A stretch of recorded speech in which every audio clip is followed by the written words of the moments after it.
and welcome to Cherie's World. I am your girl, Cherie Johnson. That is my co-host, Mr. Courtney Blackman. He is also the wonderful producer of the show. I just got to give it up to you today, Courtney, because you've really been sticking your foot in the show and giving us your all. And I really appreciate that. We would not run without you. So now that I'm done paying homage to my co-host, we need to pay a little homage to this legend I got in the house. Her career spans over 3 decades. She is the founding mama of DJing. Do you know who I'm talking about? That's right. We got Miss Spinderella in the house. And I've been listening to y'all on Instagram. Once I called out those high profile designers, people were asking me, well, who are some black ones that we can support? And because you asked, I'm going to help y'all out. Today's show is sponsored by Philip Loving Shoes, and we will be sending a pair to Miss Spinderella. She doesn't know it yet, but she will find out during the show. So that's Philip Loving Shoes. You can find him on Instagram. You can find him on Facebook or Twitter. Everywhere. It's philiplovingshoes.com. Without further ado, let's welcome our guest, Miss Spinderella.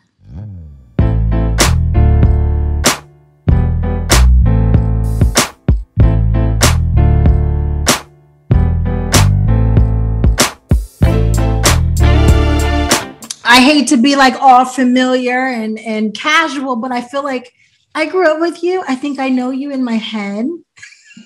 And so I really appreciate being here. I feel the same way about you. Wow. Are you serious? I am very serious. I think, now what year were you, I would say, in the business? When did you start? Oh, I believe it was 1984. Okay, yeah, you were definitely someone that I watched. Of course, Punky Brewster was my show. So are you serious? I'm gonna fangirl. But oh, are you kidding me? I'm freaking out right now. Heck yeah, babe. Like I used to watch you, and so it's funny how we both came up simultaneously, you know, doing what we do in our respective fields or whatever. But yeah. Amazing. So just so you know, like I'm such a fangirl. I used to dress like you. I wanted my hair cut like yours. No. I gotta apologize for that. Yeah. We had a lot of women that was you know, just following that trend with the hair on the side, and they would do everything and anything. They would cut their own hair, they would color their own hair. And they lost a lot of hair. Shoot, I lost a lot of hair messing with us. So, yeah. I love you. You know, Courtney and I were on right before you got on. And I said, how many female DJs do you know? Like, you was the founding mama. You it. Well, I don't think I was the founding mama. I was one of very few. It was rare to be a female DJ. But before me, there was Wanda D with the Us Girls. There was the Mercedes ladies. They were a DJ crew out of the Bronx. But I didn't really get to see them. You know, I would say, you know, coming through with Salt and Peppa, most people got to see the female DJ through me. In those early, yeah. How does that make you feel? Because you've laid a wonderful foundation. I mean, all of a sudden, the last 10 years, the list is like hundreds. Yeah, I mean, more than that. Like, I would say it feels great. Like, it feels great. I love what I do. So first of all, music therapy is a thing. I was doing it because I learned from my dad just the variety of music. That's where I picked up my knowledge of music. And learning the craft of it, my high school boyfriend, you know, he saw that I had that knack for music, but he showed me the technique. And to see, like, you know, those early days, it wasn't something I was trying to do. It was just something that I knew how to do. And once I got with Salt and Peppa and auditioned for them, and we went mainstream as a group, as a unit, they got to see a woman doing it. Because before me, it was rare, but you really only saw the guys doing it.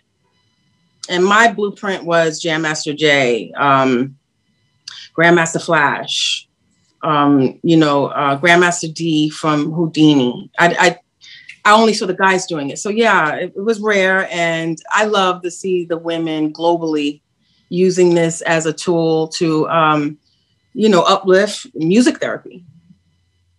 Hey, as a man, can I just say the song Tramp, I kind of felt was kind of offensive to men. I mean, just imagine an all guy group disrespecting women and calling women out their name. The world would never let that happen. That's my favorite song.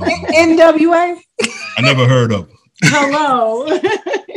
Well, I'm sorry you felt that way. Some guys love that. They love that, turning the tables a little bit. But that song was a brainchild of Herby, and the purpose was to turn the tables a little bit. I'm joking. That's my favorite song, actually. Yeah, the women normally are the ones to be objectified, and we turned it around, and the guys seem to love that. So, hey, that's what I was going to ask you. I'm a guy that likes to be behind the scenes, and I love hearing about people behind the scenes that make a lot of things happen. Tell me more about Herby Lovebug, because I didn't really get a chance to, know too much about him other than when I watched the documentary. So Herby is the creator. Herby is the reason why I'm here. He had this brainchild, this, idea of creating a female version of Run DMC. And he, him and Salt were in a relationship, and it was like, let's do this, let's try to make this happen. So they wound up finding Pepa, and then eventually they found me. So yeah, it was kind of like Herby he was a genius. Yeah. He was like literally a genius. He's behind Salt and Pepa. He's behind the man behind Kwame, Kid and Play. He had a roster of acts and ideas for his groups. So yeah. I want to ask you a question, because you grew up kind of like the generation above me. But what a lot of people don't talk about, and I love having women on this show because we don't have a lot of women, male groupies are real. Okay, so going into these clubs, you were on tour. Yeah. Let's be real, okay? Let's break it down, because male groupies are worse than female groupies any day. Will you share one of your most wild male groupie stories with us? Look at your face! Yeah, there was quite a few. We hit a lot of the military bases in the early part of our career. And I mean, they were like, it's crazy. They hadn't been home in forever and serving our country. Thank you, servicemen and women. But yeah, we had a few. Those early days I had a curfew, so I wasn't able to be hanging out like that. But once I was, they were everywhere. They were. Look everywhere. At her beautiful smile. So I have stories, and I'm open and honest about them. I've walked into my hotel with naked men in my bed. What? You've never had those? No. Well, how did I get them and you didn't get them? I got them in my hotel room. Oh no! See, no. So tell me. How did they get past your security or your managers? Well, okay. So my security was actually out with me. And when we came back to the hotel, he was about to go to his room. And I was like, nah, we had sandwiches. I'm like, nah, come eat your sandwich with me. You know what I'm saying? He's like, you sure? I'm like, yeah, come on. So I opened the hotel room. I put my key in, opened the door, and I thought I had the wrong room.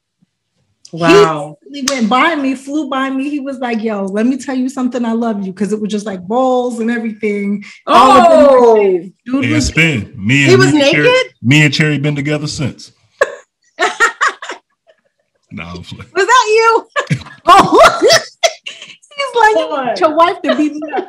But I have those crazy stories. He told the people at the front desk that he was my husband, and his last name was Johnson, and they made his ass a king. So that's the thing. We were protected. We were guarded. We literally had people, our managers, road managers, you know, everybody walk us to our rooms and stuff. But I guess in the beginning, I was kind of, I'm so glad I didn't get to experience that. Sometimes the fans are fanatical. We've had people chase us down, you know, when you're on a tour, but especially when we go to other countries. Oh, yeah. I think we were bigger in Europe, but you're talking about not being able to go out or, you know, just going from the stage to, you know, to the bus or whatever, you know, people following us from city to city, but we were quite protected in that sense. So I'm glad I don't have stories like that. Cause I'd be like, if I see somebody naked running out of my room, I'd be like, oh, hell no. Yeah. Okay. So what about dating? Because I just put it out there. More than half of the men that I dated were groupies. They only liked me because I was the little girl from TV, which I think is a little weird. But they hide it. Interesting. You don't think you haven't went through Okay, so no, it's not unusual, but you know, for us as women, we didn't have like our, you know, the normal situation where we would just, you know, be, you know, walking or regular going out and then seeing a guy we liked or whatever. Because I, from the age of 16, was on the road. So I was pretty protected. And if I was to date somebody, it was either somebody in the industry. It was somebody, you know, like a DJ, somebody that's like me, you know, we had the same interests. And then, of course, as I got older and I was able to get out more, all my guys, I had my best friend, Kalima, who passed a few years ago, I'd be like, girl, I like him right there. And honey, she would go and get him for me. Like, so yeah, I always had, like, anytime I was very shy. So me going up to somebody was kind of like, you know, out of the question. So my friend Kalima for a lot of years would be the one to go get my guys for me. See, she's smart, and she dated men in the industry. Me, I was dating niggas that worked at McDonald's. You know what I'm saying? You're the regular guy. Look, they love you, honey. Like, but like the guy that, you know, I fell in love with, I would say 7 years ago, that I'm marrying this year.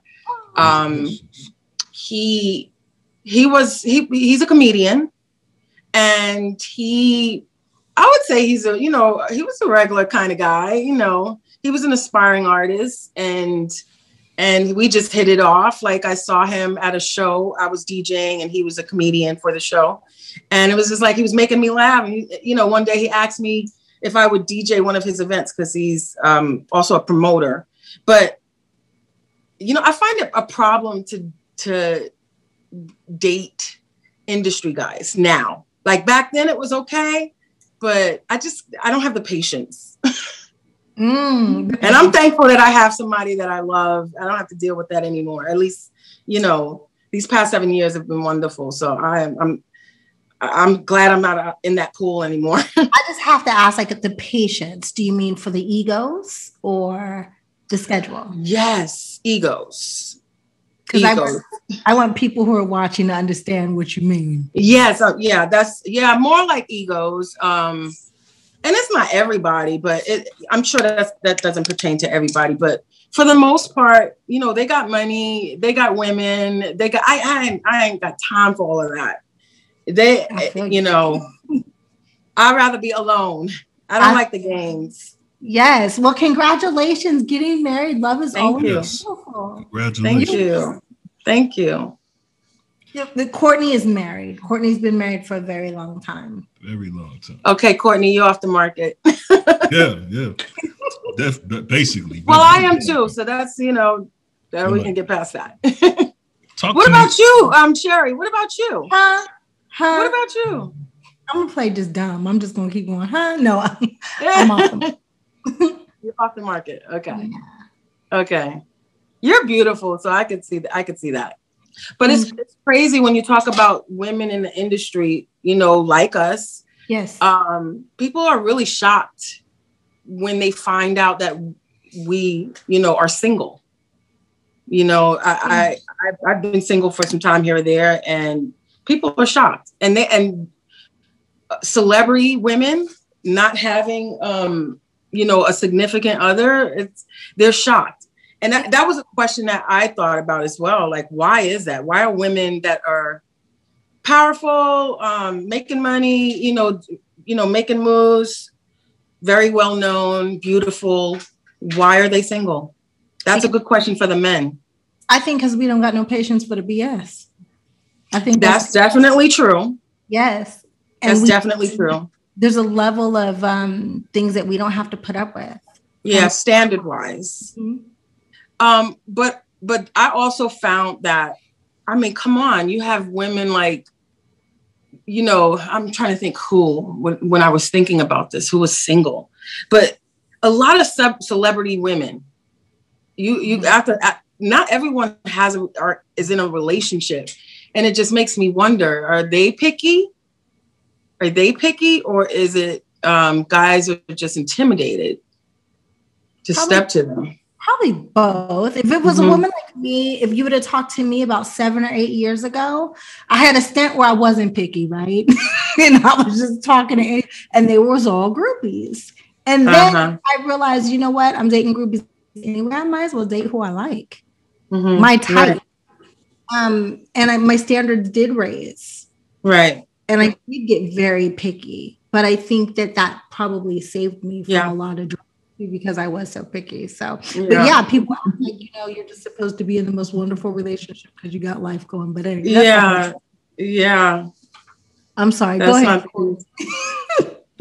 Nah, we took a loss this week. Prince Marky D. I just wanted to know. Get some words from you on Prince Marky D of the Fat Boys. Gosh, I was just. It's almost to a point where it's not only sad. It's nerve-wracking. It's scary. It gives you.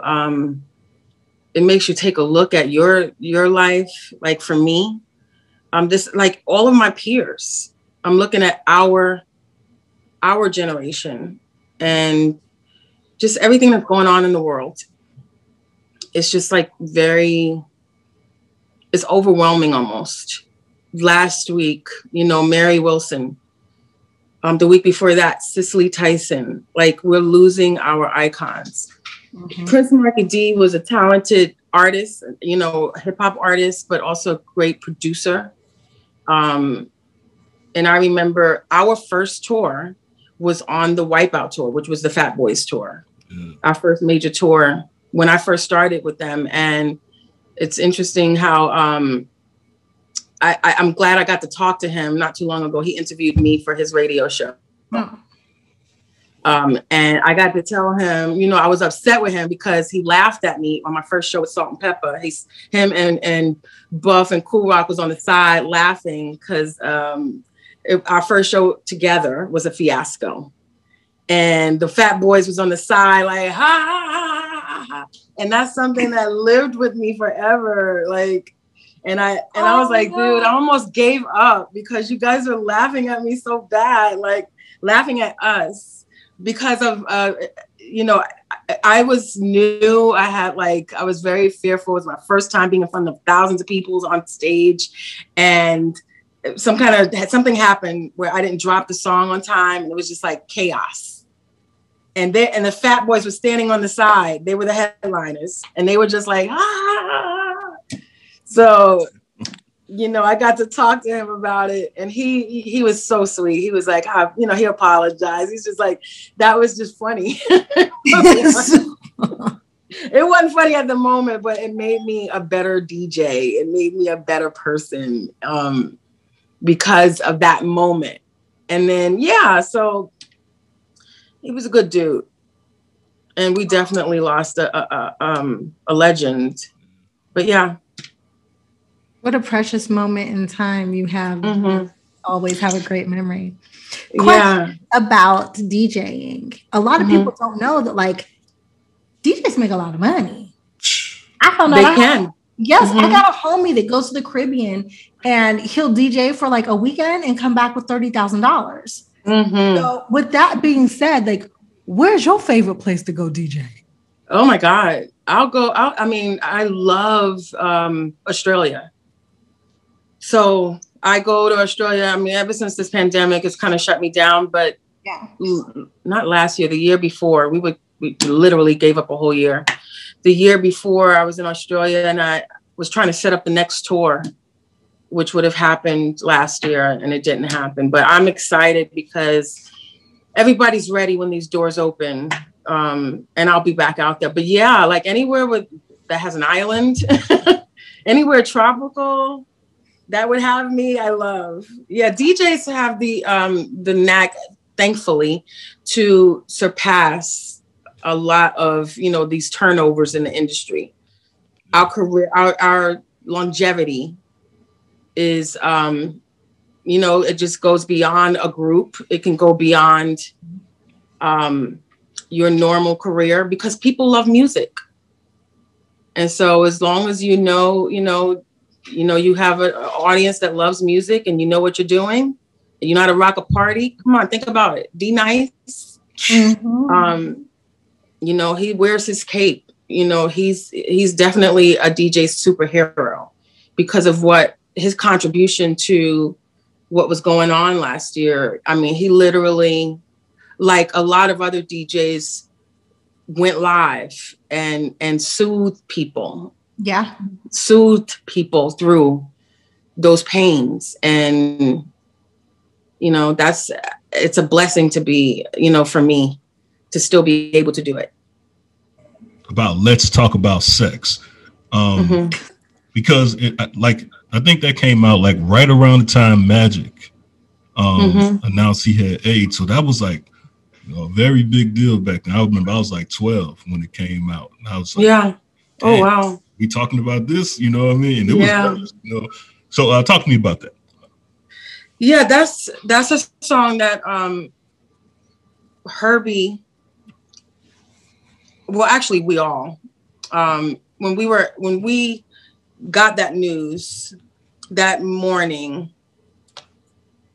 it hit so hard. I don't know if you remember because you were young, but that was like too much. About what? When Magic Johnson announced I remember that he was HIV positive, and it was like, what? And remember, that was the big thing. So if you think Corona is the big thing now, honey, when that news dropped, we immediately came together and said, what can we do? Because we were fearing for ourselves. We didn't have, we didn't understand it. And so we did a lot of research.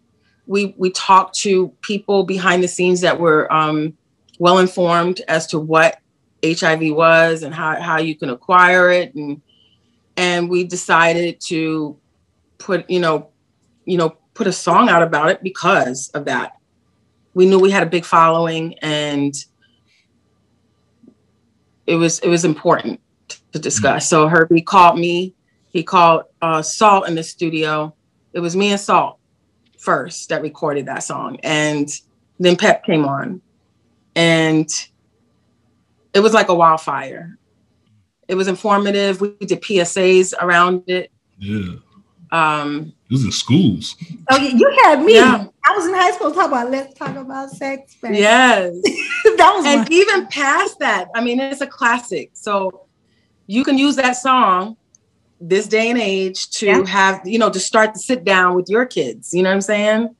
If you want to have a music-based informative discussion that would bring kids to the table. So yeah, that was very successful because of the content, what it was about, where it came from, and the fact that music is timeless. If you can make music timeless. But yeah, that was the seed. When that announcement from him, happened, we all was just afraid. Yeah, I didn't know that was what inspired that song. I never knew. Yeah. Wow. Yeah, it was like the just what we woke up one day and that press conference happened, and it was like hearts were dropped. We all was just like, oh my God, no.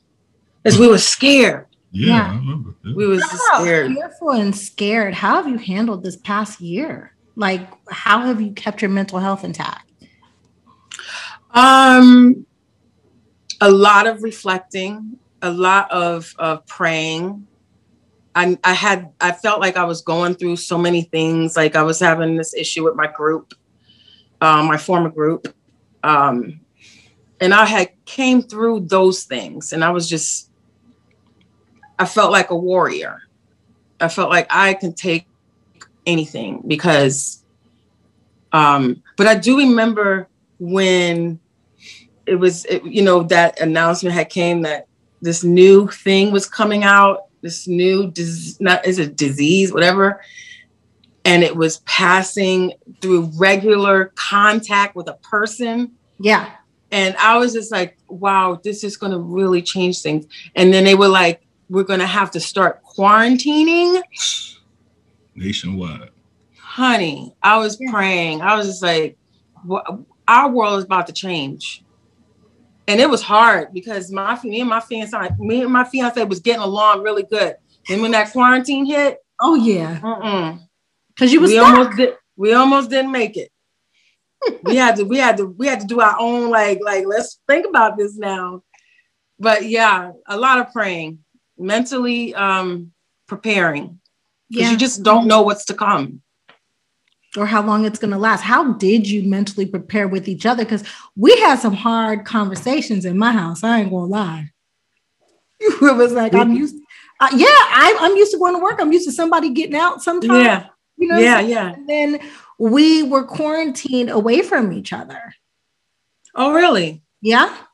See, yeah, this is how bad it was, because you couldn't even hug your kids. Like you couldn't even hug my grandson. Oh, my grandson was just born the year before that. So he's going to be 2 in March, and he was new. And he was like he really kept my mind together, because I had something, beautiful and innocent and precious. And I mean, I spent a lot of time away from my daughter. I spent a lot of time away from my grandson. That was the hardest part. Aww. But yeah, quarantine. And thankfully I had someone, because I think it's probably harder to be alone. Oh, I wasn't alone. I got kids, but okay. Yeah. Well, at least they kept your attention. Oh. But imagine being alone. Yeah. There's a lot of, I'd have to say, I don't think I would be able to do it. I'm glad I did have him, but we had to go to our respective spaces a lot. Do you, just a 2-part question. What was it like DJing in the 80s or 80s and 90s compared to now? That's part 1. And then part 2, do you teach classes on DJing? And the reason why I asked, what's the difference? Because I know y'all went from the big floppy records to now, I think what's it called, the Serato? Serato, yeah, programs and controllers. Yeah, really the only difference is basically technology. So, the change up happened, which allowed for DJs to not just use vinyl, which I still love. I still love using vinyl. And went to controllers and Serato, which is a software, a program. But yeah. Do you look at that as like cheating? Using the Serato, is that like cheating? Oh, no. Okay. I don't think so. I think it's just easier. It makes it easier. Mm-hmm. I wouldn't say cheating, but what I do, and to add the other question about teaching, when I do talk to, young people that want to learn, I always recommend that they go to the base, which is not just learn this, but learn the original form of DJing. And that's with vinyl, and that's with turntable, so they can get the feel of both sides. It felt better to me. But we had issues. Like the one clear issue is when you're using vinyl and you're on performing, records jump, you know what I'm saying? Or the needle skips. So dealt with a lot of that because we're, as performers, when we were DJing, when I was DJing in that sense, my group was into performing and dancing and jumping and So I had to deal with that. My head was a wreck. I was a wreck. Oh. But when technology changed, made it easier for sure. In a sense that you don't have to worry about needles jumping. And also you don't have to bring a bunch of records with you. So somebody like me wearing heels, being cute and having to carry records, it was just like, oh my God, you know. They made you carry your own records? A lot. A lot. But I mean, we had hands. We had hands when needed. But that also attributed to the bad back that I had for those years. I don't have a bad back anymore. So hey. I love it. So I'll take the technology. Tell us about this book. You over there writing a book about these 3+ decades, right? Yeah. When can we expect it? What's the name of it? And can you give us like a couple little tastes about it? Well, that's really it. I just decided to document my life. I had been writing blurbs and things in journals for years, over a course of the years. I have my first diary when I was 15. Wow. So yeah, a lot of, I didn't stay with it, but then there would be periodical, it would be periods where I would start to journalize. I don't know why I did it. I just did it. I think that was a part of therapy, mental therapy too, which I didn't even know that was. But I was journalizing a long time. And, the things that I had to deal with my former group, I felt silenced. So I decided that I needed to started to just tell my story, and tell just where I came from, my relationships with everybody, what formed me as the person that I am today.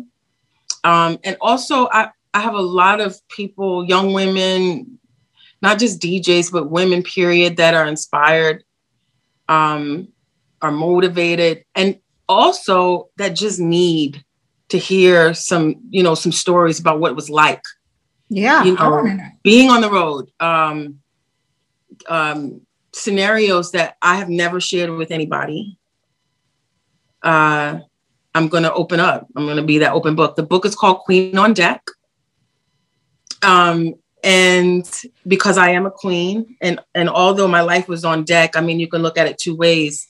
There is a queen on deck, not just a queen on the decks, but a queen on deck. And I consider myself that. And I hope it teaches and inspires. It will.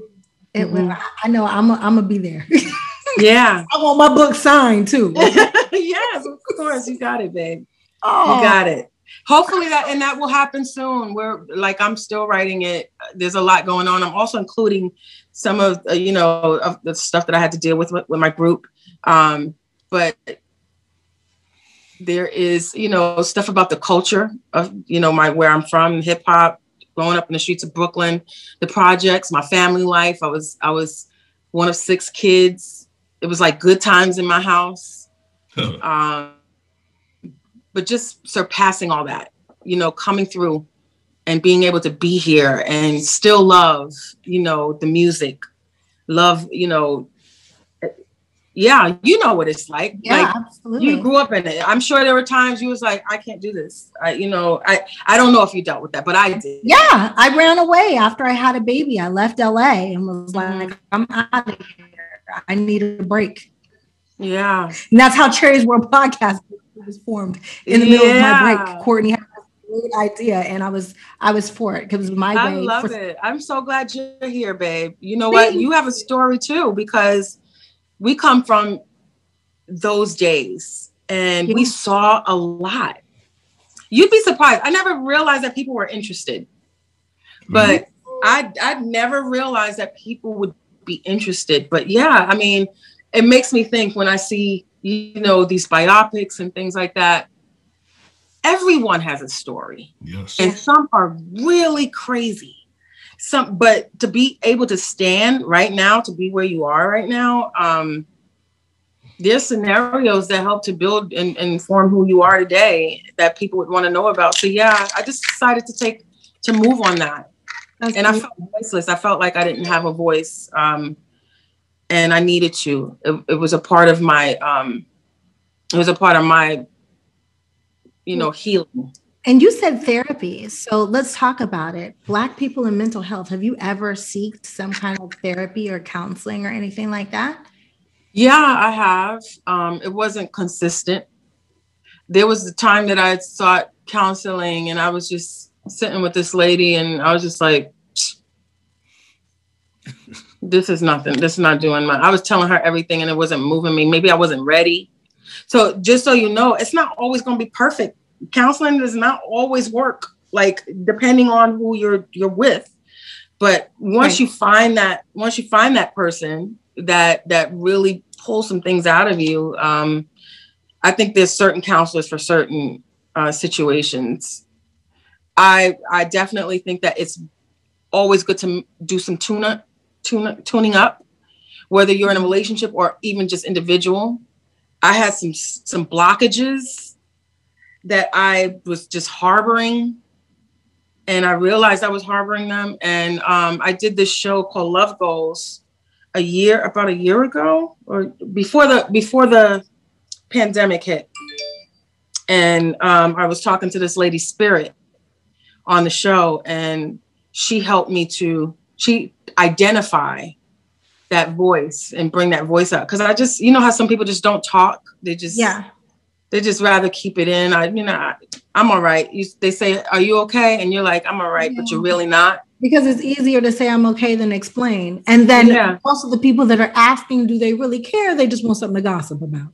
Absolutely. Exactly. And yeah, it's hard to open up to just anybody. And also as a celebrity, you just don't want your business out. So Spirit was amazing. If you guys want to follow her, she's on Instagram. Her name is Spirit, but she still counsels me.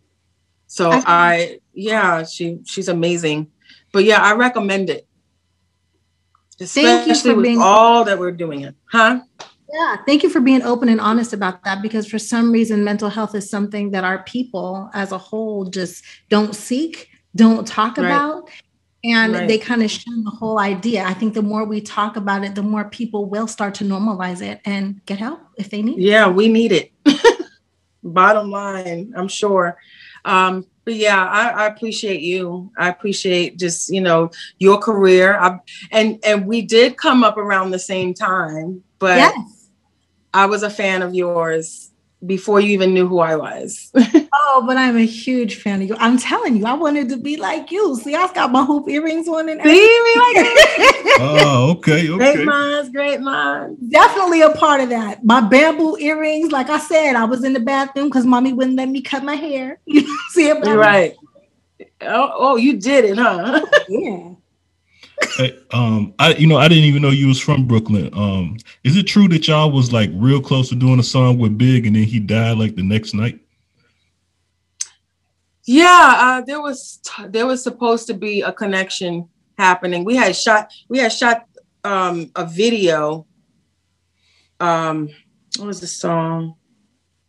Get Money. And there was some talk from that.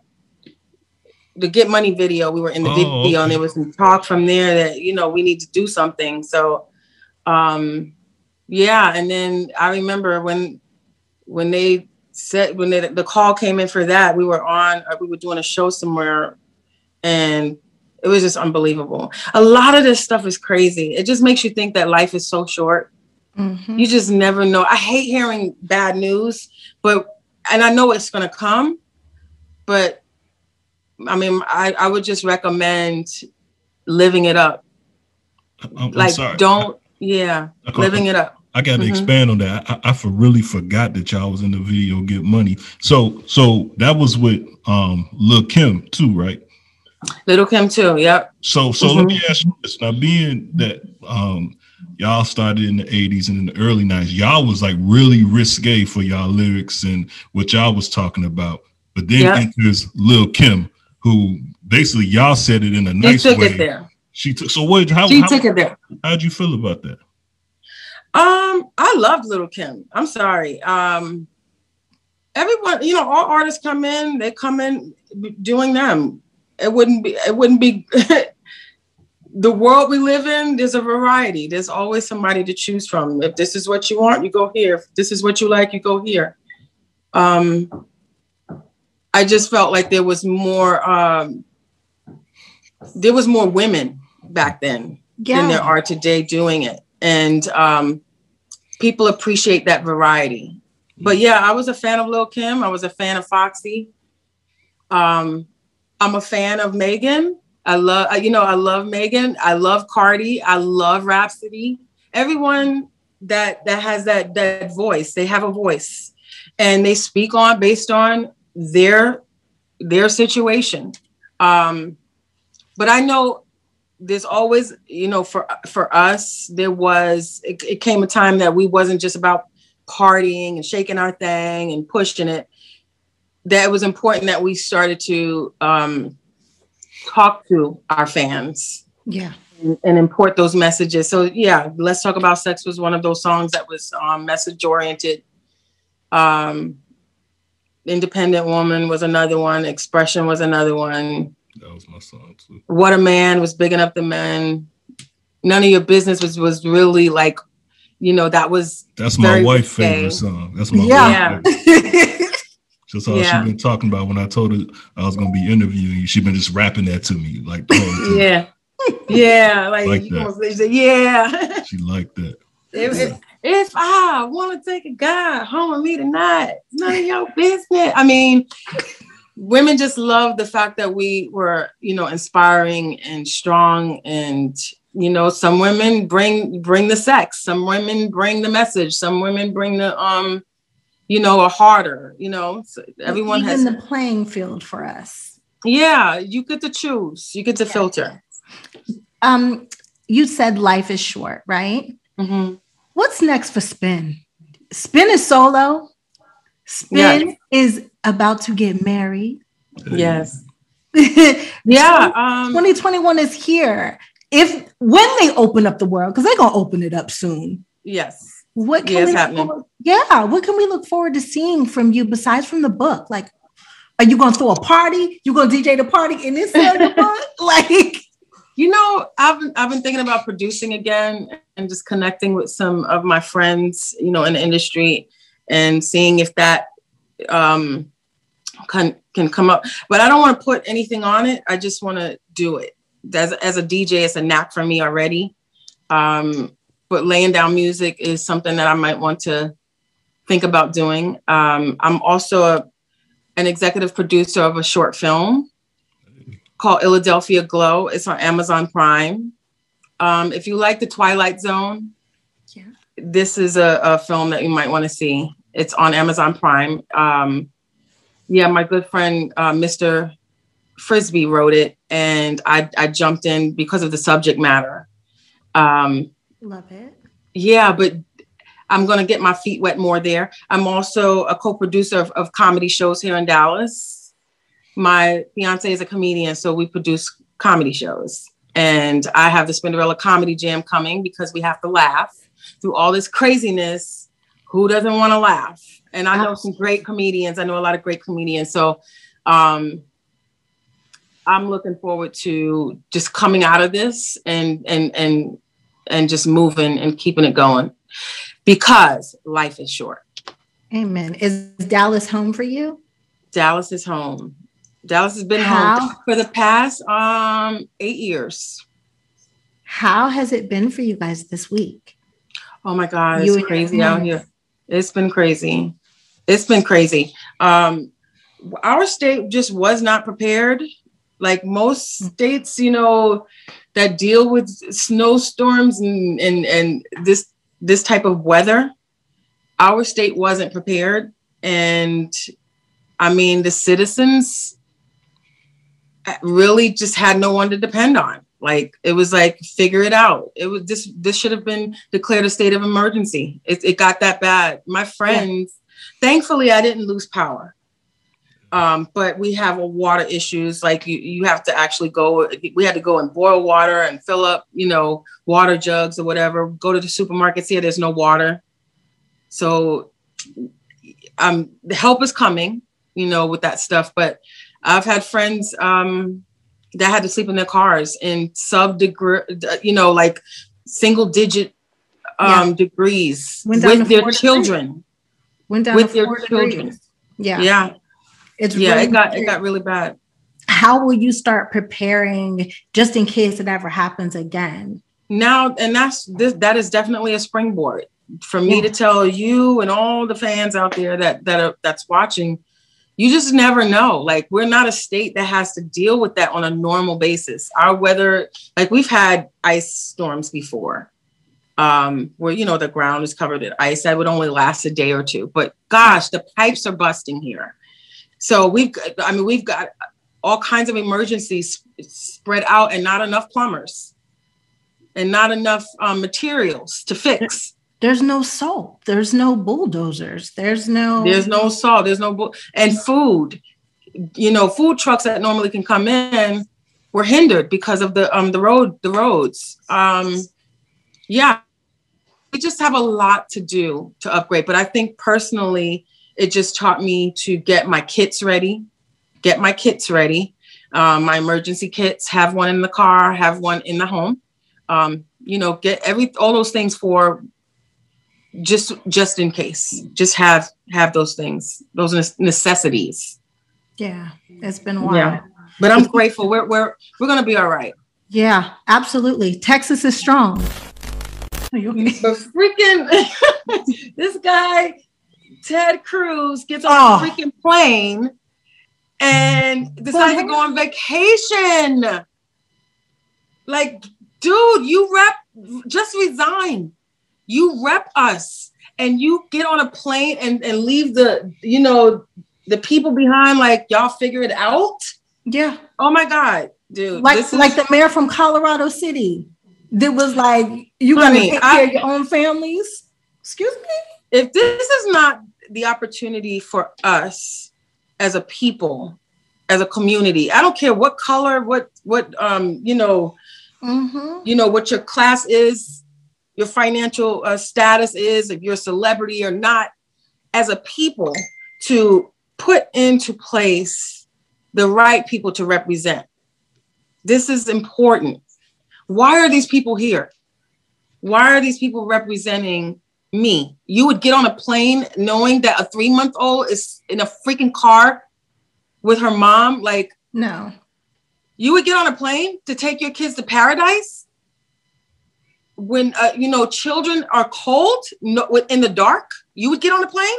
No.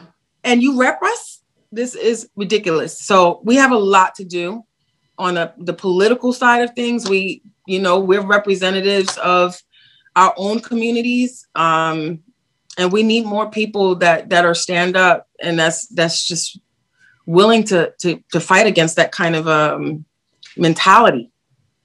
I agree. So yeah. My segues are bad. So, I hate to segue from this deep conversation to what I'm about to ask, but can you tell me what a young Martin Lawrence and Kid and Play was like? Well, I wasn't there for that. Oh, okay. Just so you know, I can't speak on that. Oh, okay. I didn't know Martin Lawrence. They did. Okay. But Kid and Play was real cool.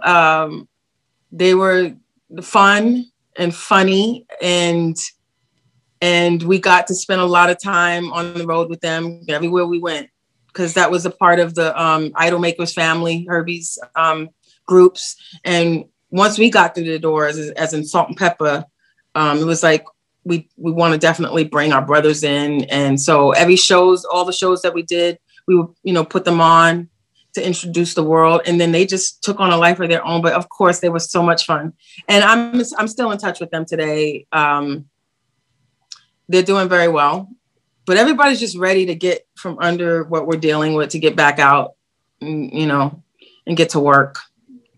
I heard it was like y'all was supposed to be in house party or something, but something went wrong. Do you know anything about that? All right. No, but I remember being on the set Okay. For their second movie. I just think they were a commodity. They were a hot commodity. They brought fun to hip hop at that time. And of course that's a classic, classic film. That's classic right there. And that will always go down in our history as one of the best hip hop classics, Definitely. from that era. So yeah, it was great just being on the road with those guys. We spent a lot of time on tour buses and on tours with them. A lot of pranks. Yeah. Yeah. For the young women DJs who are coming out today in a predominantly male business still, what advice would you give them? First of all, make sure you're around people that have your best interests. If you're in the industry, make sure you have someone representing you, a manager or a friend or friends that will be representing you and holding up your interests. And as a DJ, make sure you're at work, practicing, developing your skills, go live, create your fan base. And not just DJing is a brand now. So we don't have to just sit at the turntables. We can turn this into other things like production. Just be willing to be open and be creative. But yeah, it's a great career move, but you have to have the right people representing you. Absolutely. Because when it's time to book, they will take advantage of you. I get a lot of women that call me and ask me questions about bookings and stuff like that. I got to a point that I wanted to do an agency for these women. That's something that I'll think about down the line. But you need the right people behind you and with you. Do you check your messages on social media if people want to reach out to you and either try to book you or just for some mentorship? Yeah, I do. I mentor a few people behind the scenes. Hey, can you tell young women? Yeah, how can they find you? Yeah, just DJ Spinderella. I'm open to mentoring. What I do is I don't just give my number out. We can hold some conversations and see where you are. I'd follow you for sure, just to see who you are and what you're into. And, like this one young lady that is a big fan of mine.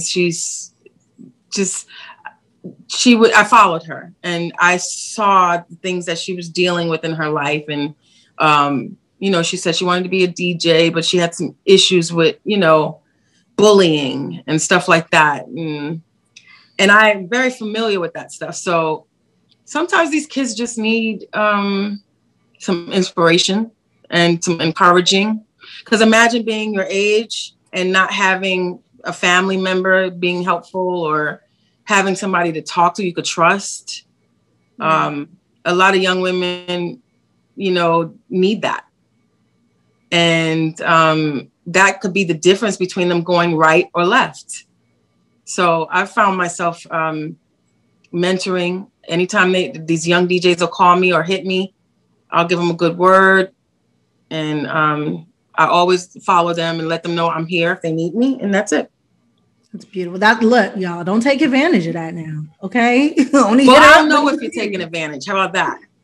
If you're serious, I know that too. So I can't be taken advantage of in that sense. Like I know who's serious. I know who I'm connecting with because I actually research who you are. You can tell who somebody is by who they follow, what they're talking about, what they're posting. If you follow somebody, you'll know who that person. If there's somebody who's a manipulator or this or that, you better start paying attention to that. But I'm open because I know there's so many young people that need that. You don't have to pay me for that. If this changes you and helps you to get to a place that you will thrive, these are gems. Why keep them? You know what I'm saying? You got me over here about the craft. No, so because there's not a lot of genuine people in this business, and just the fact that you would give up your time for people who look up to you or need, like, to me, I'm so grateful that you're everything I always thought you were. Rarity. Well, girl, don't make me cry. I'm sorry. But God is good. Like, God is good, because I feel there's been a time that I couldn't be something to somebody else or be this to anybody else until I had to go through those things. I had to go through. I got manipulated. I got taken advantage of. I've been in places I shouldn't have been. I've been through a lot, and I'm explaining that stuff in my book. The heart is still good. we need to be able to reach back, me and you. Absolutely. You know, the women that are doing this, we have to. Oh yeah. You know, I'm in my inbox all day. Yeah. But it's nice to know that other people out there are still loving, still open, and still willing to help. It's sweet. Yeah. I told you my segues are not good, but my last question is, will we ever find out what it was in Push It? Because I've been hearing rumors that it's not exactly what I thought. What is it for Push It? Push It is whatever you want it to be. What you want it to be. I've heard different. It could change with the situation now. And just so you know, the Punky Brewster reboot. Soleil and I was on the set getting it down. We couldn't get it cleared in time, but that's the song we wanted. Oh my God. How come you couldn't clear Push It? Push It isn't everything. They use it for everything. I don't know if they just wouldn't pay for it. I don't know what it was, but it was they had us dancing, and they were like, "What song do you guys want to use?" And we was like, "We want to use Push It." That was like that was at that time too. Oh my God. Yeah. I'm sorry to hear that, but that's okay. Look, they gonna give us season 2. They don't know it yet, but I'm claiming it. They gonna give us season 2. If they do, go for it, babe. I'm gonna ask again. That's good, because they put money in our pocket. Hey, let's be real, Courtney. I ain't gonna lie to her. I don't do the business. Right. I do the reaching out to people that I love and that I admire. And I just sit down and have a regular.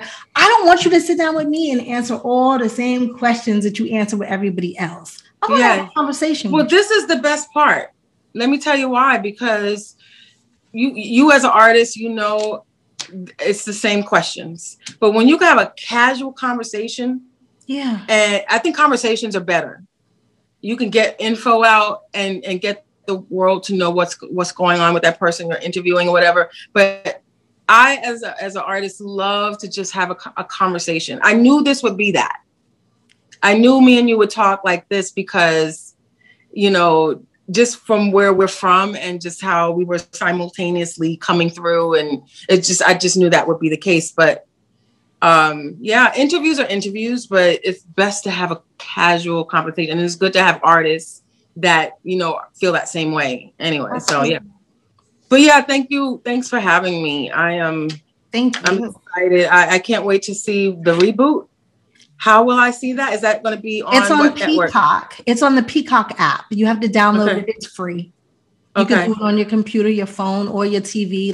So it's just like a modern day, like. It's basically. I hate that they say a reboot. It's kind of like a fast forward. Let's fast forward 30 years and see what they're doing now. Right. I love it. How are y'all doing it? How are you doing it with the pandemic? We were in a hub for 4 months. Oh, okay. So it's done already. Yeah. Oh, wow. It's done, and we're hoping. I feel like I've heard about it, though. That's the thing. I've heard about this some time ago, so I'll be looking for it.